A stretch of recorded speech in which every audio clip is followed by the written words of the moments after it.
So the beginning after the end part 2 आ चुका है guys. आज मैं इस वीडियो में चैप्टर 6 से चैप्टर 10 तक एक्सप्लेन करने वाला हूँ। तो अगर आपको ये सीरीज पसंद आ रहा है और आगे भी देखना है, प्लीज एक लाइक कर दो, क्योंकि आपकी लाइक की वजह से मुझे और मोटिवेशन मिलेगा आगे वीडियोस लाने में। और अगर आप नए हो प्लीज यार सब्सक्राइब कर दो और कमेंट में बताना आपको कैसा लग रहा है। पिछले एपिसोड में हमने देखा था किंग ग्रे जो कि एक राजा था, वो एक दिन अचानक मर जाता है और दूसरे किसी दुनिया में पैदा होता है जहाँ पे मैजिक था, सब कुछ था। और वो उस दुनिया के बारे में धीरे धीरे सीखने लगता है, बुक पढ़ने लगता है और बहुत ही छोटे एज में, यानी सिर्फ 4 साल के एज में ही वो अपना माना कंट्रोल कर पाता है और मैजिक सीख जाता है, जो देख के उसके पिता उसे दूसरे शहर किसी और मास्टर के पास भेजना चाहते थे।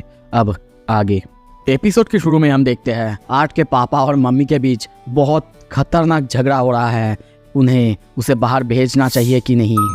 आर्ट के पिता कहते हैं उसे भेजना ही होगा, वो इतना जीनियस होगा ये आखिर किसे पता था, पर उसके मॉम भेजने के लिए तैयार ही नहीं है।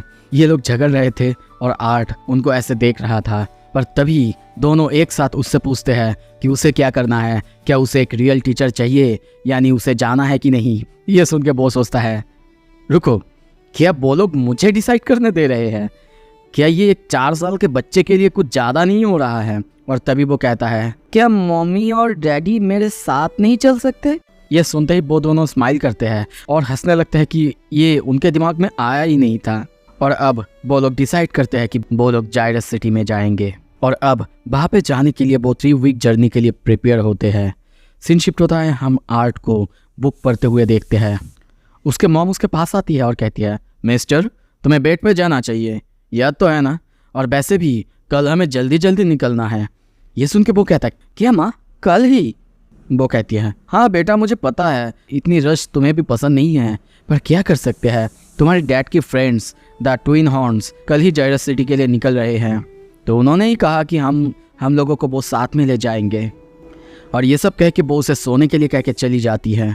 मॉम के जाने के बाद आर्ट अपने जर्नी के बारे में सोचने लगता है और ट्विन हॉर्न्स यानी उसके पिता के दोस्तों के बारे में सोचने लगता है। जैसे कि उसने सुना था पार्टी के अंदर 2 कॉन्ज्यूरर्स और 3 ऑगमेंटर्स है, इसकी वजह से उन्हें मदद मिल सकता है अगर रास्ते में कुछ भी प्रॉब्लम्स होंगे तो, और वो भी इस छोटे से शांत जगह से दूर कहीं जा पाएगा और इस दुनिया को एक्सप्लोर कर पाएगा। सीन शिफ्ट होता है, अगले दिन सुबह देखते हैं वो लोग निकल चुके हैं और कुछ ही देर बाद उनके सामने रे के दोस्त आते हैं। रे सबसे मिलता है और उसके बाद अपने बेटे से भी मिलाता है। आर्ट भी सबको बहुत अच्छे से ग्रीट करता है, पर ये सुनते ही एक बंदा उसके पास आता है और कहता है रे तुम श्योर हो ना ये तुम्हारा ही बच्चा है? वैसे तुम अपने डैड की तरह बिल्कुल नहीं हो। इसका नाम है एडम, एक ऑगमेंटर है, स्पेशलिटी स्पीयर। तभी एक दूसरी बंदी उसे खींच के हक कर लेती है और कहती है देखो तो ये बिल्कुल अपने माँ के ऊपर गया है। इसका नाम है एंजेला, एक कंज्यूरर, स्पेशलिटी विंड मैजिक। और तभी डॉर्डन वॉकर नाम का एक बहुत बड़ा सा बंदा उसे उठा लेता है और उसे नीचे रखते हुए उसे शाबाशी देता है।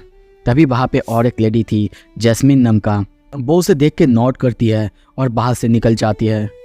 तभी पीछे से और एक बंदी आती है और कहती है nice to meet you Arthur, मैं हूँ हेलेन, उसके बारे में तुम परवाह मत करो यार, वो ऐसी ही है। अब सबके आपस में परिचय होने के बाद वो लोग जर्नी शुरू करते हैं। आर्ट पीछे देखते हुए सोचता है फाइनली जर्नी शुरू होता है। अब कुछ देर बाद शाम होता है। रात होने के बाद हम देखते हैं रे और बाकी सारे दोस्त मिलके कुछ वुल्फ्स की शिकार करते हैं और वहीं पे सब उनको पका के खाने लगते हैं। वहीं पे आर्ट को देखते हैं, वो बोर हो रहा था। तभी हेलेन उससे पूछती है अरे आर्ट क्या हुआ तुम्हें, क्या तुम बोर हो रहे हो? वैसे तुम्हारे पापा तुम्हारे बारे में हमेशा बात किया करते हैं, क्या तुम सच में 1 साल पहले अवेकन हो चुके थे? दूसरी तरफ से ये एडम सुनता है, वो तभी उठता है और रे को कहता है हे रे वैसे मुझे थोड़ा सा स्ट्रेचिंग करना है, क्या कहते हो मैं तुम्हारे बेटे के साथ थोड़ा सा स्ट्रेचिंग कर लूँ? आर्ट दूसरी तरफ ये सुनता है और सोचता है क्यों ना खुद ही स्ट्रेच कर लो तुम। दूसरी तरफ रे उससे कहता है हाँ जाओ, पर थोड़ा सा संभाल के, अभी ज़्यादा कुछ मैंने उसे सिखाया नहीं। और तभी देखते हैं एडम आर्थर को उठा के बाहर से ले जाने लगता है। ये देख के वो सोचता है अगर यहाँ पे कोई नॉर्मल बच्चा होता वो तो ये सब कर ही नहीं सकता, पर लगता है कि यहाँ पे किसी को ऐसा नहीं लगता कि एक 4 साल के बच्चे को ऐसे लड़ने भेजना ये अनयूजुअल है। तभी देखते हैं एडम तैयार होता है उसे मारने के लिए ये देख के आर्थर थोड़ा सा डरता है, सबकी तरफ देखता है, यहाँ तक कि अपने पापा की तरफ देख के फादर सन टेलीपैथी करता है और सोचता है मैं इस बंदे से कभी नहीं लड़ पाऊंगा, प्लीज अब इसे कहे मुझसे दूर रहे। पर ये सुन के रे उल्टा उसकी तरफ देख के कहता है जाओ बेटा, इसे अच्छे से संभालो।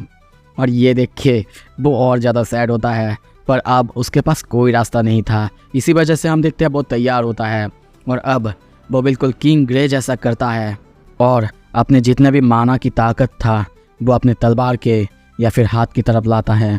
और तभी देखते हैं एडम की तरफ दौड़ने लगता है, दौड़ते दौड़ते उसके पास जाता है, पर एडम कुछ करता उससे पहले ही हम देखते हैं वो तेज़ी से उसके सामने से गायब होकर पीछे चला जाता है और वहाँ से उसको मारता, पर वहाँ से हम देखते हैं वो फिसल के नीचे गिरने लगता है और सोचता है डैम इट, ये छोटा सा बॉडी, इसकी वजह से मैं कुछ भी नहीं कर सकता। पर तभी वो खुद को संभालता है और अपने तलवार चलाता है। एडम भी अब अपने तलवार चलाने लगता है। कुछ ही देर बाद देखते हैं वो उसे एक खतरनाक किक मारता है और उसके बाद अपने स्पीयर से उसके बॉडी पर एक हमला करता है, जिसकी वजह से हम देखते हैं आर्थर बहुत दूर फिसल जाता है। ये देख के उसकी मॉम चिंता करती है। आर्थर को दर्द हुआ था। दूसरा बंदा एडम के पास आता है, उसे एक थप्पड़ मारता है और कहता है इतनी जोर से कोई मारता है क्या? पर एडम अब रे की तरफ देखते हुए कहता है तुमने क्या कहा था? तुमने इसे फाइट नहीं सिखाया? हाँ, तो फिर ये ऐसा कुछ कैसे कर सकता है? रे कहता है वैसे मैंने इसे ऐसा कुछ सिखाया नहीं था। तभी उसकी मॉम उसे हील करते हुए कहती है क्या तुम ऐसा कैसे कर सकते हो? क्या तुम इसी के बारे में पढ़ रहे थे अब तक? हाँ। अब आर्थर किसी तरीके से कहता है हाँ वैसे मैंने पापा की किताबें पढ़ी थी, उसमें से ही कुछ मिला था मुझे। अब ये बात किसी को समझ नहीं आता और तभी सब उसके पास आते हैं और सब उससे ये सब कुछ सीखना चाहते हैं। सब उससे पूछने लगते हैं कि उसने ये सब कैसे किया और वो भी सबको अपना टेक्निक बताने लगता है। और हम देखते हैं हेलेन ऐसा करने की कोशिश भी करती है और तभी पेड़ पे जाके टकरा जाती है। सीन शिफ्ट होता है, आर्थर नैरेट करता है ऐसे ही कुछ दिन गुजरते गए। हम लोग जायरस सिटी की तरफ जा रहे थे और इसी समय के बीच मेरा बर्थडे वो भी पास हो चुका था। उन सबको हम नहाते हुए देखते हैं। एडम नहा रहा था, दूसरा बंदा उसे देख के हंसता है, पर पीछे से रे और हेलेन वो दोनों उसे धक्का देते हैं और उसी के ऊपर जंप करता है। और तभी आर्थर नरेट करता है एडम, हेलेन और मेरे पापा इनके साथ ट्रेनिंग थोड़ा सा प्रोग्रेस तो कर रहा है, पर मैं बहुत ज़्यादा सरप्राइज हूँ क्योंकि जैस्मीन ने मेरा टेक्निक बहुत जल्दी सीख लिया था। हम उन सबको बहुत मज़े करते हुए देखते हैं। ये सब देखते हुए आर्थर नरेट करता है मुझे अभी भी अमेजमेंट होता है कैसे जैस्मीन इतना सब कुछ इतनी जल्दी सीख सकती है। अब देखते हैं नहाने के बाद सब लोग तैयार होते हैं वापस जाने के लिए और कुछ ही देर बाद वो लोग अपना जर्नी चालू करते हैं। बहुत दूर जर्नी करने के बाद हम देखते हैं एडम अब आर्थर को उसके पापा के बारे में बताने लगता है कि उसके पापा की वजह से कभी कभी कितने ज़्यादा मुश्किलें उनको आई थी। पर ऊपर से तभी हेलेन भी उसके बारे में कुछ कहने लगती और उसे रोकते हुए वो कहता है ओ ज़्यादा कुछ नहीं और ये सब बोलने की अभी ज़रूरत भी नहीं है।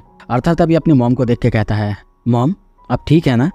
वो हंसते हुए कहती है कुछ थकी हुई हूँ बेटा, अब मैं ठीक हो जाऊंगी। ये सुन के आर्थर शांत होके तभी अपनी किताब पढ़ने लगता है, पर तभी उसे अजीब लगता है। वो दूसरी तरफ देखता है। हम देखते हैं जैस्मीन एक जगह से उसे देखते हुए कहती है मुझे और सिखाओ मुझे, पर वो उसके ऊपर ध्यान नहीं देता। पर तभी वहाँ पे जोर से साउंड होता है, उनका गाड़ी शेक करने लगता है। किसी को कुछ भी समझ नहीं आता। तभी हेलेन चिल्लाते हुए कहती है बैंडिट्स फाइट करने के लिए तैयार हो जाओ। तभी उनमें से एक बंदी विंड मैजिक चालू करती है और वहाँ पे हम देखते हैं कोई तीर मारने लगता है, पर उनके गाड़ियों के चारों तरफ अब हवा बहने लगते हैं, जिसके वजह से वो सारे तीर उड़ के कहीं और जाने लगता है। अब एक एक करके सब अपने पावर का इस्तेमाल करने लगता है, जैसे कि एडम, रे, हेलेन, सब कोई। हम देखते हैं हेलेन के ऊपर कुछ तीर आके लगा भी था, पर उसे ज़्यादा कुछ नहीं हुआ था। आर्थर तभी सामने देखता है, डर जाता है और सोचता है डैम इट, हम कम्प्लीटली सराउंडेड हो चुके हैं। ऊपर हम कई सारे लोगों को देखते हैं जो कि उनको निशाने पे रखा हुआ है। तभी वहाँ पे एक बंदा आता है और कहता है प्रीटी गुड कैच बॉयज, सिर्फ औरतों और बच्चों को जिंदा छोड़ना और औरतों और बच्चों के ऊपर कोई स्क्रैच भी नहीं आना चाहिए।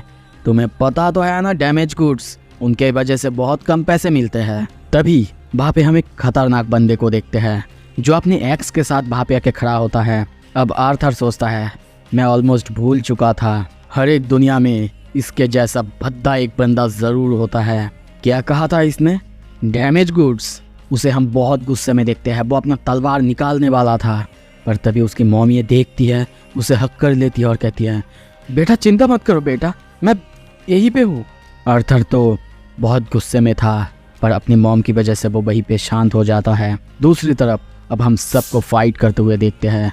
ऊपर से अभी भी वो लोग तीर मारे जा रहे हैं। डर्डन सबको एक साथ होने के लिए कहता है और तभी देखते हैं वहाँ पे अपना आर्थ मैजिक करता है, यानी आर्थ वॉल क्रिएट करता है, जिसकी वजह से ऊपर से आने वाले बहुत सारे तीर वहीं पे रुक जाते हैं। पर तभी भी एक दो तीर आर्थर और उसकी मॉम की तरफ आ रहे थे। तभी एंजेला अपना विंड मैजिक यूज करके उनको बचा लेती है। अब देखते हैं बहुत सारे डाकू एक साथ नीचे उतरने लगते हैं और दूसरी तरफ से ऊपर से अभी भी सारे लोग नीचे तीर मारे जा रहे हैं। तभी रे को देखते हैं, एक बंदे को बहुत जोरदार पंच मारता है और वहीं पे जमीन पे धंसा देता है। और दूसरी तरफ पीछे देखते हुए जितने भी सारे डाकू वहाँ पे थे उन सबको एक ही बार में धूल चटा देता है। पर तभी उसके पीछे से एक बंदा उसे तलवार मारने आता, पर हेलेन वहीं पे उसके ऊपर एक तीर मारती है और उसे बचा लेती है। ये देख के रे उसकी तरफ देख के स्माइल करता है। दूसरी तरफ हम जस्मिन को भी फाइट करते हुए देखते हैं। वो भी एक एक को मारने लगती है और एडम को वो भी अपने स्पीयर से उन सब के ऊपर हमला करता है और सबको बुरी तरीके से मारने लगता है। यहाँ तक कि सबको जैस्मिन एक एक करके सबको मारते हुए जा रही थी, पर तभी उसके सामने एक बंदा आता है जिसके पास चाबुक था। वो चाबुक से बहुत खतरनाक तरीके से मारने लगता है और जैस्मिन को उल्टा सीधा बात कहने लगता है कि वो उसे कैसे रखेगा और हिलने के लिए मना करता है। पर जैस्मिन उसके हर एक मूव से अपने आप को बचा लेती है। पर हम तब भी देखते हैं उसकी गाल पे और छाती पे कुछ चोट आते हैं। आर्थर ये देखता है, उसको मदद करने के बारे में सोचता है, पर तभी वो लोग जहाँ पे थे उस गाड़ी में जोरदार एक क्रैश होता है। हम देखते हैं रे, उसकी हालत बहुत ख़राब है, उसके मुंह से खून निकल रहा है। और अब उन लोगों के सामने मेन लीडर को देखते हैं। आर्थर कहता है, मॉम आपको डैड को हील करना चाहिए, पर वो कांपने लगती है। वो सोचता है क्या मॉम के साथ कुछ गड़बड़ है। हम एलिस को देखते हैं, वो हेजिटेट करने लगती है। आर्थर को कुछ भी समझ नहीं आ रहा था, पर यह देख के रे कहता है, आई एम फाइन हनी, वैसे मेरे इंजरीज उतने भी बुरे नहीं हैं, जल्दी ठीक हो जाऊंगा, मेरे बारे में चिंता मत करना। और आर्ट अच्छे से सुनना, तुम लोग यहाँ पे रहोगे तो मुझे तुम लोगों को प्रोटेक्ट करने के बारे में सोचना होगा, और इसी वजह से तुम अपने मॉम को लो और यहाँ से फिर से नीचे की तरफ चले जाओ। पर आर्थर सुनता नहीं और कहता है, नहीं पापा, मैं मदद कर सकता हूँ, मैं यहीं पे रहूँगा, मैं आप सबको यहाँ पे छोड़ के बिल्कुल नहीं जाऊँगा। वो ये सुन के स्माइल करता है और कहता है, अच्छे से मेरी बात सुनो आर्थर, मुझे पता है तुम फाइट कर सकते हो और इसी वजह से मैं तुम्हारे हाथों में तुम्हारी मॉम को छोड़ रहा हूँ। अब अपनी पापा की बात सुन के आर्थर बहुत शौक में था और पास्ट में बिताए हुए मॉम के साथ बहुत सारे बातें सोचता है, जब उसको लग रहा था कि उसकी मॉम कुछ अजीब बिहेव कर रही है, और सोचता है, क्या मॉम प्रेग्नेंट है। रे कहता है, मैं ये तुम्हें जायरस सिटी में पहुंचने के बाद बताने वाला था बेटा, पर अब हमारे पास कोई रास्ता नहीं था। और आर्थर ये सुनते ही कहता है, पापा आपको चिंता करने की ज़रूरत नहीं है, मैं मॉम को बचा लूँगा, मैं प्रॉमिस करता हूँ। एलिस रे को हील करने लगती है। रे कहता है, आर्ट तैयार हो जाओ, उनके पास वैसे 4 मेजेस है।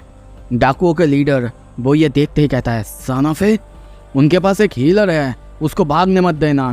तभी आर्थर अपने मॉम को लेके भागने लगता है और सोचता है, डैड मेरे लिए यहाँ पे मरना मत। आर्थर अपने मॉम को लेके भाग रहा था, पर तभी एक बंदा पीछे से उनके ऊपर हमला करता, पर एडम जल्दी से सामने आता है और उस बंदे को रोकता है। आर्थर को अपने मॉम के साथ जाने के लिए कहता है, पर तभी पीछे से एक बंदा आर्थर के ऊपर एम करता है, अब उसके मॉम के ऊपर एम करता है और एक खतरनाक तीर छोड़ता है जो कि उसके मॉम को लगता, पर आर्थर अपने तलवार की मदद से उसे बहुत मुश्किल से रोकता है। पर उसकी तलवार वो तो लकड़ी की बनी हुई थी, जिसकी वजह से हम देखते हैं वो तलवार वहीं पे टूट जाता है। पर वो बंदा जिसने ये तीर छोड़ा था, ये देख के वो बहुत ज़्यादा शौक होता है। हेलेन तभी उसे अपने तीर से मार देती है और उसे जल्दी से जाने के लिए कहती है। आर्थर भी भागने लगता है, पर तभी उसे याद आता है, कुछ तो गड़बड़ है। डैड ने कहा था उनके पास 4 मेजेस है, 1 2 3, पर 4 वो कहाँ है। तभी लीडर चिल्लाता है, प्लान के बारे में भूल जाओ और इन लोगों को जाने मत दो। ये सुनते ही आर्थर चौंकता है और सोचता है, क्या ये आखिर किसके बारे में बात कर रहा है। पर तभी देखते हैं एक बंदा अपना मैजिक चालू करता है वो उनके ऊपर हमला करने के लिए तैयार था और आर्थर ये देखते ही सोचता है, नहीं, मैं अपनी माना यूज़ करके इसे डॉज करने के बारे में सोच तो सकता हूँ, पर मॉम इतना फास्ट नहीं होंगी, वो बच नहीं पाएंगी। Damn it. तभी देखते हैं वो बंदा हमला करता है। आर्थर को देखते हैं, वो सोचता है, सॉरी मॉम, पर मुझे ये करना ही था, और तभी अपने मॉम को जोर से धक्का देती है और वो अटैक उसके ऊपर लगने ही वाला था। वो नरेट करता है, मुझे पता था मैं ये कर नहीं पाऊँगा, पर अगर मैं नीचे गिरूँगा तो मेरे साथ उस मेज को भी ले जाऊँगा। और तभी अपने माना से तलवार उस मैजिक पावर के बीच में से मेज के पैर पे मारता है और माना स्ट्रिंग से उसे जकड़ लेता है। हम देखते हैं वो नीचे गिरने लगता है, पर उसके साथ साथ वो मेज भी नीचे गिरने लगता है। वो सोचता है, होप करता हूँ ये माना स्ट्रिंग ये काम करेगा। हम देखते हैं वो माना स्ट्रिंग को ग्रैब करता है, पर ऊपर वो मेज भी अब नीचे गिरता, पर वो छोटे से चोटी को पकड़ा हुआ था। कुछ ही देर बाद वो चोटी भी टूट जाता है। ये देखते ही डर्डन को देखते हैं, वो अपने अर्थ मैजिक का यूज़ करता है और उसे बचाने की कोशिश करता है, पर वो भी उसे बचा नहीं पाता। आर्थर को हम नीचे गिरते हुए देखते हैं, उसकी आंखों में आंसू था। वो सोचता है, हाँ, देख के लगता है कि सब कोई ठीक होंगे। डैम इट, मैं हमेशा से एक बड़े भाई बनना चाहता था। वो रोने लगता है। अब क्या होगा? क्या आर्थर बच पाएगा? और अगर बचेगा तो वो अभी एक बच्चा है। इस क्रूल दुनिया में वो कैसे सरवाइव करेगा? अगर सब कुछ देखना है जल्दी से लाइक करो और कमेंट में ज़रूर बताना आपको ये एपिसोड कैसा लगा, और सब्सक्राइब करना। Thank you so much. Stay tuned.